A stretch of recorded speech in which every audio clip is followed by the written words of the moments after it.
મારું નામ પ્રવીણભાઈ પટેલ છે.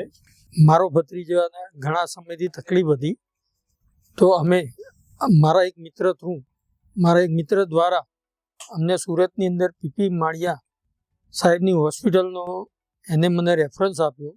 અમે અમદાવાદથી બતાવવા આવ્યા. અમે અહીંયા સંકેતભાઈ સાહેબને બતાવ્યું.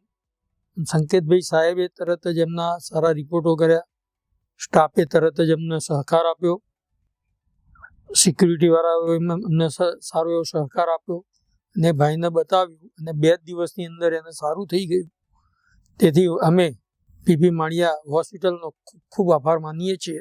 પીપી માળિયા હોસ્પિટલની અંદર ડૉક્ટરોનો સ્ટાફ, ડૉક્ટર સાહેબનો સ્ટાફ, હોસ્પિટલનો સ્ટાફ, સિક્યુરિટીનો સ્ટાફ અને અહીંયા જે કેન્ટીન છે એનું જમવાનું એટલું સરસ છે કે અમારે હોટલમાં જવાની જરૂર ના પડી.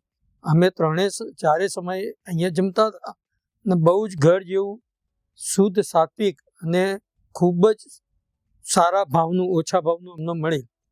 અમે એનાથી ખૂબ જ ખુશ છીએ. એટલે અહીંયા આવો, કંઈ બી ગામ હોય તો ખરેખર એક વખત પીપી માળિયા વરાછા કાપોદ્રા પોલીસ સ્ટેશનની બાજુમાં આવેલી પીપી માળિયા હોસ્પિટલનો અવશ્ય સંપર્ક કરજો.